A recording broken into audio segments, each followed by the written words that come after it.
नमस्कार, मैं हूं आपके साथ कविता थपलियाल। आप देख रहे हैं स्वदेश खबर। वित्त मंत्री निर्मला सीतारमण ने बजट के बाद टाइम्स नेटवर्क की ग्रुप एडिटर नाविका कुमार के साथ खास बातचीत में कहा है कि भारत में दुनिया का भरोसा बढ़ा है और कोरोना काल के बावजूद देश की ग्रोथ जारी रही है। वित्त मंत्री ने कहा कि देश में विदेशी मुद्रा के भंडार में इजाफा हो रहा है। इस खास इंटरव्यू में वित्त मंत्री ने और क्या कुछ कहा है, आइए आपको सुनाते हैं। मैं वापस इस मुद्दे पर आती हूँ जो मार्केट्स में वॉलेटिलिटी है। इस पर बहुत से लोगों का ये कहना है और उस कंपनी का स्टेटमेंट भी आया है कि this is an attack on India. आप मानती हैं कि this is an attack on India? कोई ऐसी ताकतें हैं जो इंडिया की इकोनॉमी को इस तरह से कॉम्प्रोमाइज करना चाहती हैं, हिलाना चाहती हैं, उसमें इस तरह का कंफ्यूजन लाना चाहती हैं? क्योंकि 7-8 दिन हो गए हैं जब से ये चल रहा है, सरकार ने कोई तो व्यू लिया होगा इस पर। Maybe it's an issue of further investigation, but is there a prima facie feeling that there could be some forces that are anti-India? I want to just convey that as regards investments, as regards fund flow into India, as regards trust in our banking system, as regards joint ventures and the PLI and also China Plus One related policies that we have, I don't see any impact because of this incident. Example, the last few days, India has received more than not months, few days. India has received more than 8 billion. Our forex has gone up to that level. Forex reserves have gone up by 8 billion. Budget के बाद वित्त मंत्री ने मुंबई के एक कार्यक्रम में stake holders के साथ चर्चा की और बाद में प्रेस कॉन्फ्रेंस में इंश्योरेंस पर टैक्स को लेकर अपना पक्ष भी रखा और वित्त मंत्री ने इंश्योरेंस प्रीमियम पर टैक्स का फैसला सही बताया। उन्होंने कहा कि सरकार का मकसद इंश्योरेंस की पहुंच को बढ़ावा देना है। वित्त मंत्री ने कहा कि 1 अप्रैल 2023 के बाद जारी होने वाली ऐसी लाइफ इंश्योरेंस पॉलिसीज की मैच्योरिटी पर टैक्स लिया जाएगा जिनका सालाना प्रीमियम 5 लाख रुपए से ज्यादा है। I just want to give a little bit of an introduction to the way in which we look at taxation. In this specific case, tax is being levied on annual premium, which is over a certain number. If just the premium is 5 lakh or more in a year, insurance penetration, as I imagine, is to deepen the penetration or deepen the insurance cover available for India and accessible for Indians. First of all, the idea of penetration and the potential that exists in India for insurance is that majority of our population is still not yet completely covered. And therefore, in this context, if a premium is being paid at 5 lakhs or more, and if tax is levied on them, it is not on the back of 5 lakh per annum premium, one person, that penetration can happen. I'm sure you get where I'm coming from. I want 5 lakh and more premium also, let them also have many more such. I have no problem. The restriction is not being brought in. No restriction is being brought in. We're not saying you can't take one more insurance. Even this person can take one more insurance if he wants. But it should also cover others. But if you're able to pay that kind of an amount for a premium, what would be your salary? So please also look at it from that point of view than conflating two different things. Insurance deepening. It's not going against insurance deepening. We want more people to get covered. वित्त मंत्री के साथ press conference में मौजूद finance secretary TV Somanathan ने कहा कि insurance में निवेश के जरिए टैक्स चोरी हो रही थी और इस टैक्स चोरी को रोकने के मकसद से इंश्योरेंस प्रीमियम पर टैक्स लगाया गया। any term insurance policy of any value. So what is insurance? Insurance is meant to be insurance. So if it is insurance, it remains tax-free, even if the sum assured is any number, however high it is. So this is not targeting insurance qua insurance. It is targeting investments which come in the garb of insurance, and that too very high value policies. Typically, the policies that we are talking about have a sum assured exceeding 1 crore is the kind of policy, depending of course on age and medical condition and so on. Secondly, we have credible information, evidence that this is becoming a tax avoidance device where people are using the clothing of insurance to obtain high tax-free incomes. The government's policy is, as enunciated by the finance minister in this budget speech very clearly, is to have lower marginal rates but higher coverage and fewer places to hide. So this is basically an anti-evasion measure.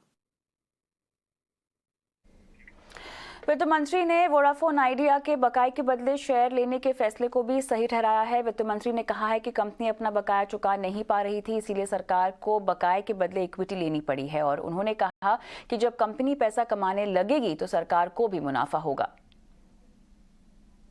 Company का date को सरकार ले रही है, ये सही है कि नहीं, और ये प्रेसिडेंट बन जाएगा, बाकी सब फ्यूचर में ऐसे कंपनी आएगा उसको ऐसे ही ट्रीट करेंगे। इस रास्ते पर आ रही है आपके प्रश्न, सही है, मगर वो अंडरस्टैंडिंग में थोड़ा गलती है।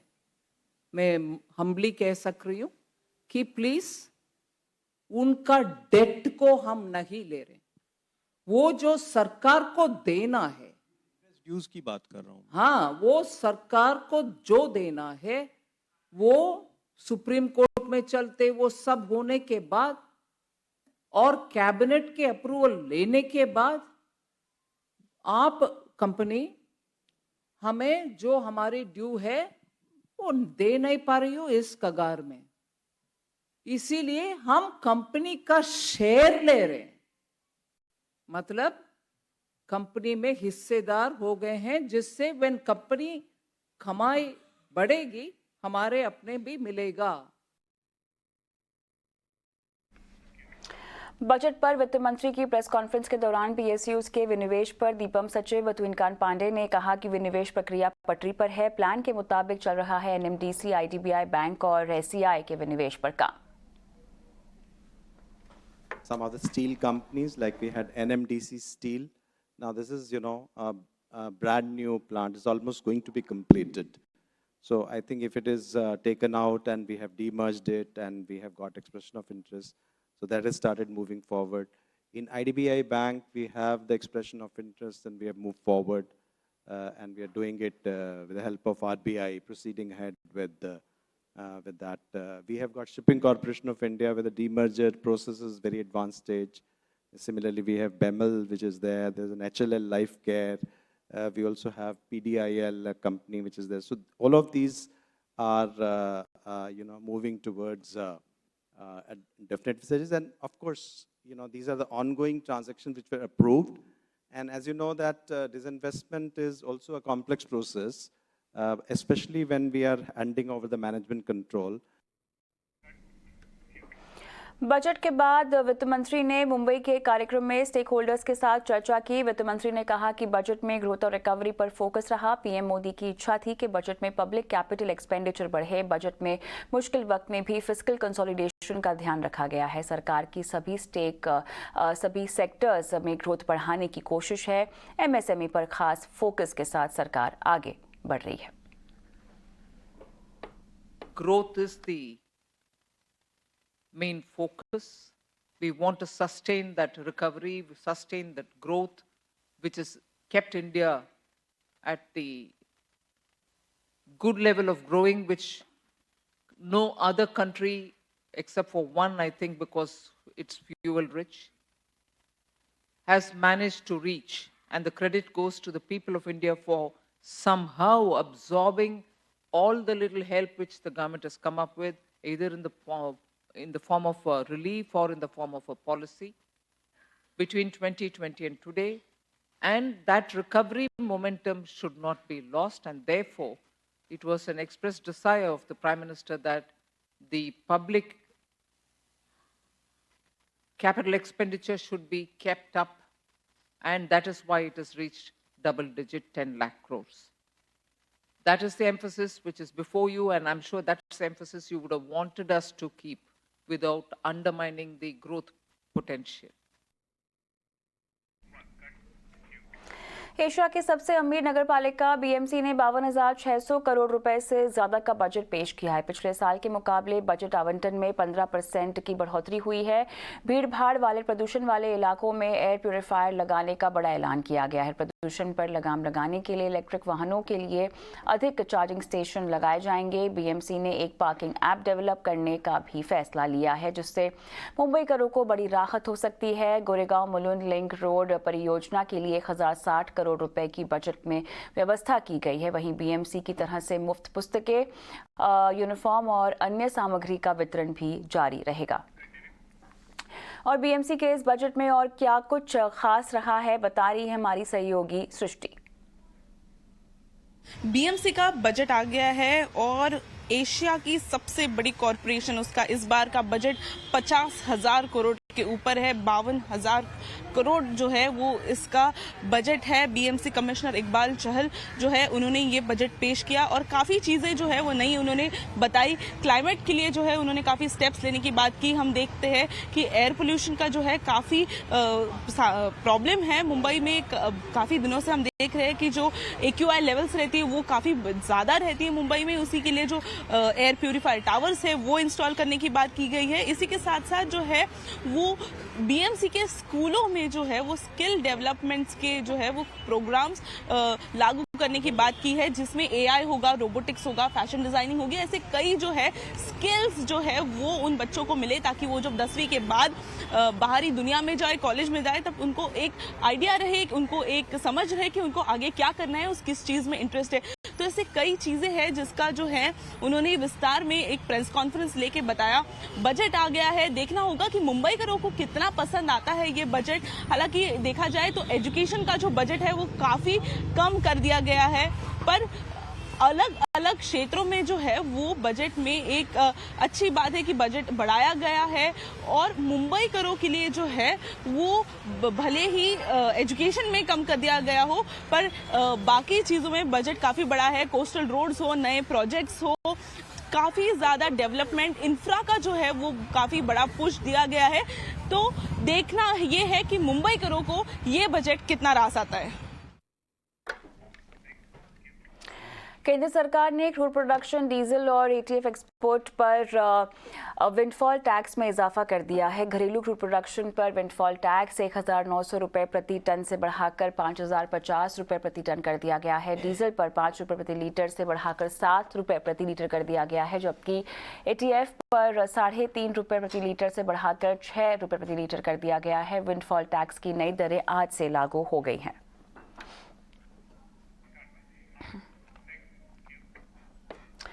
अमेरिका के बाजार शुक्रवार को गिरावट के साथ बंद हुए। डाउ जोन्स 125 अंकों से ज्यादा गिरकर बंद हुआ है। S&P और नैस्डैक भी 1 से 1.5% कमजोरी के साथ बंद हुए हैं। यूएस में बेरोजगारी के आंकड़े 53 साल के निचले स्तर पर आ गए हैं। नॉन फार्म पेरोल में अनुमान से ज्यादा बढ़त और बेरोजगारी के आंकड़ों में उम्मीद से ज्यादा गिरावट के बाद बाजार में बिकवाली देखने को मिली है।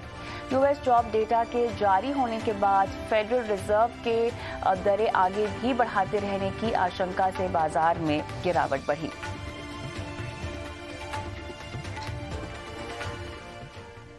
और अब बात तिमाही नतीजों की। देश के दिग्गज सरकारी बैंक SBI के तीसरे तिमाही के नतीजे मिले जुले रहे हैं। NII उम्मीद के मुताबिक रहा, साथ ही मुनाफे में भी बढ़त दर्ज हुई है। नतीजे कैसे रहे, सहयोगी हर्ष बता रहे हैं। हाँ जी, एक अच्छा set state bank of India से। नेट इंटरेस्ट इनकम लार्जली हम जो एक्सपेक्ट कर रहे थे उसी लाइंस पे 38,269 करोड़ पे, हम 38,000 के आसपास एक्सपेक्ट कर रहे थे, तो वही नंबर आया है। 24.5% ईयर ऑन ईयर बेसिस पे उधर ग्रोथ हुआ है। जो प्रोविजंस का नंबर है स्लाइटली हायर आया है हमारे एस्टिमेट से। 4,500 पे हमने एस्टिमेट किया था वो नंबर, अब वो 5,700 करोड़ पे आया है, तो एक अच्छा जंप दिखा है प्रोविजंस के नंबर में। पर पैट फिर भी हायर आया है हमारे एस्टिमेट से। पैट 14,200 करोड़ पे आया है, हमने 13,500 करोड़ का नंबर एस्टिमेट किया था। और इसकी वजह है कि जो अदर इनकम का नंबर है वो काफ़ी एलिवेटेड आया है, 2,000 करोड़ से ज़्यादा इंक्रीज हुआ है हमारे एस्टिमेट से। सो 11,500 करोड़ पे वो अदर इनकम का जो नंबर है वो एक थोड़ा सरप्राइज है, और उसके वजह से पैट में एक अच्छी बढ़ाना ही है, और 68.5% growth year on year PAT में। जब हम ग्रॉस और नेट एनपीएस को देखें, एक अच्छी डिक्लाइन आ रही है दोनों पे। ग्रॉस एनपीएस अप डाउन 3.5% से अभी 3.14% पे आए हैं, और नेट एनपीएस जो 0.8% पे थे अब 0.77% पे आए हैं। जब ओवरऑल देखें तो ROAs 1.08% पे है, तो ROAs 1% प्लस कंटिन्यू होता है SBI के लिए। और ग्रॉस और नेट एडवांसेस, ग्रॉस एडवांसेस के साइड पे 17.5% की ग्रोथ हुई है, और डिपॉजिट साइड पे 9.5% की ग्रोथ हुई है। तो ओवरऑल एक अच्छा नंबर SBI से। एक और सरकारी बैंक ऑफ बड़ौदा ने भी अपने तिमाही नतीजे जारी किए हैं। कंपनी का मुनाफा 2197 करोड़ से बढ़ा है और 3853 करोड़ पे पहुंच गया है। साथ ही एनपीए में भी कमी आई है। नतीजे यहां पर कैसे रहे हैं, सहयोगी हर्ष बता रहे हैं।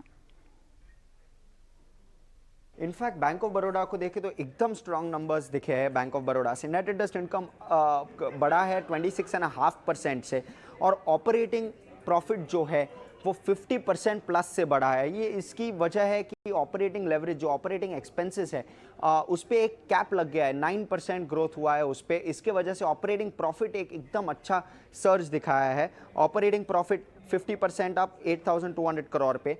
प्रोविजनिंग का number slightly elevated last quarter से, पर अभी लास्ट क्वार्टर की ये बात है कि सबसे लो वाला क्वार्टर, सबसे बेहतरीन वाला क्वार्टर था, तो उसको कंपेयर करने से करेक्ट नहीं होगा, और जिसके वजह से अब प्रोविजनिंग भी अराउंड 2400 के आसपास, 2400 करोड़ के आसपास। But PAT 75% up year on year basis पे 3850 करोड़ पे वो पैट नंबर काफ़ी स्ट्रॉन्ग दिख रहा है। जब हम बैलेंस शीट की बात करें, दोनों sides of the balance sheet बहुत अच्छा ग्रो कर रहे हैं। Gross advances 19.5% year on year basis पे, डिपॉजिट्स भी 17.5% ईयर ऑन। ये थोड़ा सा सरप्राइज है क्योंकि डिपॉजिट ग्रोथ काफ़ी सारे बैंक्स के लो रहे हैं ये टाइम। कॉस्ट ऑफ डिपॉजिट्स भी बढ़े हैं, फ्रेश स्लिपेजेस घटे हैं, इसके वजह से भी एक पॉजिटिव इम्पैक्ट आया है, और स्टॉक में भी एक अच्छा उछाल दिखा आज ट्रेडिंग में। देश के दिग्गज एफएमसीजी कंपनी आईटीसी के तीसरे तिमाही के नतीजे उम्मीद से बेहतर रहे हैं। कंपनी ने आय और मुनाफे में बढ़त दर्ज की है और कंपनी ने 6 रुपये प्रति शेयर डिविडेंड का भी ऐलान किया है। नतीजे कैसे रहे हैं, विनी मोतीवाला बता रही हैं। ओवरऑल नंबर्स देखे तो जो एस्टिमेट थे उनसे काफ़ी अच्छे नंबर्स आए हुए हैं। प्रॉफिट जो थी वो अबव एस्टिमेट थी। इवन उनकी जो मार्जिन्स थी काफ़ी स्ट्रॉन्ग एक्सपेंशन देखी हुई है मार्जिन्स में भी। सिर्फ revenue in line with estimate आया हुआ था। तो रेवेन्यू की बात करें अराउंड 2.3% ग्रोथ रेवेन्यू में दिख रही है। उनकी प्रॉफिट्स में जो मुनाफे में जो ग्रोथ है अराउंड 21% की ग्रोथ है, और मार्जिन्स 38.4% पे है मार्जिन्स वर्सेस 32.17%। तो देखिए वो स्ट्रॉन्ग एक्सपेंशन दिख रही है, मोर देन 500 बेसिस पॉइंट की एक्सपेंशन मार्जिन्स में दिख रही है। और हमारे एस्टिमेट सिर्फ 35% के लगभग था, तो वहाँ एस्टिमेट से भी बहुत अच्छी आ रही है उनकी इबिटा मार्जिन्स। ना ओवरऑल ब्रेकअप देखें तो उनका जो सिगरेट रेवेन्यू है वो अकाउंट करता है अराउंड 60% बिजनेस का ऑलमोस्ट, तो वहाँ पे उनकी ग्रोथ हुई है वह 17% से ग्रोथ हुई है। एफएमसीजी बिजनेस में अराउंड 18% की ग्रोथ हुई है। होटल बिजनेस फेवरेबल बेस ही था कंपनी का, तो वहाँ पे भी ग्रोथ हुई है, 50% से ज़्यादा की ग्रोथ हुई है। और होटल बिजनेस की जो रेवेन्यू है वो है अराउंड 712 करोड़। पेपर बिजनेस में भी अच्छी ग्रोथ हुई है, अराउंड 13% की ग्रोथ हुई है। सिर्फ एग्रीकल्चर बिजनेस है जहाँ पे थोड़ी डाउनटिक दिख रही है, थोड़ी कमी दिख रही है, और एग्रीकल्चर बिजनेस डिक्लाइन हुआ है 37% से ईयर ऑन ईयर बेसिस पे। सिगरेट इबिट वहाँ पे भी अच्छी इंप्रूवमेंट हुई है 16.9% की, और एफएमसीजी इबिट भी काफ़ी अच्छा हुआ है। एक नंबर जो वॉच आउट करेंगे और फैक्टर वॉच आउट करेंगे वो है सिगरेट वॉल्यूम नंबर, उसके लिए हम रुकेंगे। पर ऑल इन ऑल काफ़ी अच्छे नंबर्स आए हुए आईटीसी से।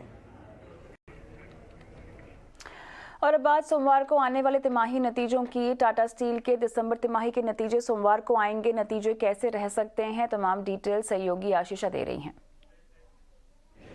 कमजोर नतीजे एक्सपेक्टेड है टाटा स्टील से इस क्वार्टर में। वॉल्यूम्स लोअर साइड पे थे और रियलाइजेशंस भी कमजोर थे। इसी के चलते कंसोलिडेटेड नंबर्स पर इस क्वार्टर में इंपैक्ट देखने को मिल सकता है। यूरोपियन ऑपरेशंस में एक बड़ा डिसअपॉइंटमेंट देखने को मिलेगा। रियलाइजेशंस लोअर साइड पे थे, ऑफटेक भी लोअर साइड पे थे और इसी के चलते यूरोपियन ऑपरेशंस के एबिटा लेवल पर लॉस देखने को मिलेगा टाटा स्टील में इस क्वार्टर में। नतीजों की बात करें तो कंसोलिडेटेड रेवेन्यूज़ में करीब 8% का डिक्लाइन देखने को मिल सकता है सीक्वेंशियल बेसिस पर, और मार्जिन्स में भी 200 बेसिस पॉइंट्स का कॉन्ट्रैक्शन एक्सपेक्टेड है। मार्जिन्स इस क्वार्टर में 8.1% पे आ सकते हैं वर्सेस 10.1% जो कंपनी ने प्रीवियस क्वार्टर में रिपोर्ट किया था। स्टैंडअलोन नतीजों की बात करें तो रियलाइजेशंस मार्जिनली डिक्लाइन हो सकते हैं, 65,000 रुपीज़ पर टन पर रियलाइजेशंस एक्सपेक्टेड है, लेकिन एबिटा पर टन में इंक्रीज देखने को मिलेगा, करीब 50% का इंक्रीज देखने को मिल सकता है। और कोकिंग कोल प्राइसेस डिक्लाइन हुए थे इस क्वार्टर में और इसी के चलते स्टैंडअलोन एबिटा पर टन में इंप्रूवमेंट देखने को मिलेगा। यूरोपियन ऑपरेशंस की बात करें तो कमज़ोर नतीजे एक्सपेक्टेड है यूरोपियन टाटा स्टील यूरोप के, एबिटा पर टन लॉस में दिख सकता है इस क्वार्टर में, और ये लोअर रियलाइजेशंस और लोअर ऑफटेक के चलते देखने को मिलेगा।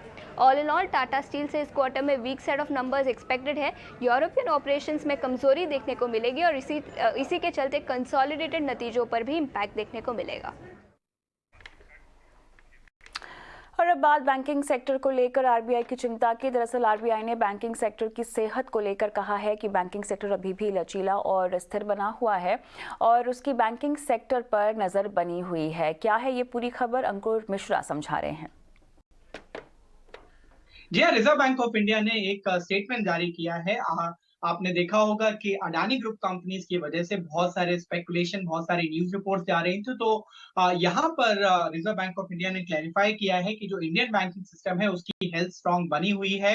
साथ ही साथ जितने भी पैरामीटर्स होते हैं, चाहे वो लिक्विडिटी रेशियो हो, चाहे वो कैपिटल रेशियो हो, सारे बैंकिंग के जो सिस्टम में जो पैरामीटर्स हैं वहां पर बैंकिंग हेल्थ स्ट्रांग है। और साथ ही साथ ये भी मेंशन किया है कि कोई भी तरीके का जो डिफॉल्ट होता है 5 करोड़ से ऊपर का, वो सिस्टम में आरबीआई के आ जाता है, तो ऐसी कोई चिंता की बात नहीं है। और साथ ही साथ सभी बैंकों ने जो लार्ज एक्सपोजर फ्रेमवर्क है उसकी लिमिट के अंदर ही सारे लोन लिए हैं। In fact state bank of India, Punjab national bank, bank of Baroda ने ऑन रिकॉर्ड आकर बोला है कि उनके जो भी एक्सपोजर हैं अडानी ग्रुप के, वो आरबीआई के लार्ज एक्सपोजर फ्रेमवर्क की लिमिट से काफी कम है। टेस्ला के सीईओ एलन मस्क को टेस्ला फंडिंग ट्वीट मामले में क्लीन चिट मिल गई है और अमेरिकी जूरी ने शुक्रवार को फैसला किया कि टेस्ला के सीईओ एलन मस्क ने निवेशकों के साथ धोखा नहीं किया है। जूरी ने कहा है कि एलन मस्क ने टेस्ला के बारे में अपने 2018 के ट्वीट्स के साथ निवेशकों को धोखा नहीं दिया है। एलन मस्क ने ट्वीट में टेस्ला को एक प्राइवेट कंपनी बनाने के लिए फंड हासिल करने का दावा किया था, लेकिन ऐसी कोई फंडिंग नहीं हो पाई, जिस पर कंपनी के शेयरधारकों ने एलन मस्क पर फ्रॉड का आरोप लगाया था। जूरी से मिले राहत के बाद मस्क ने ट्वीट कर फैसले का स्वागत किया।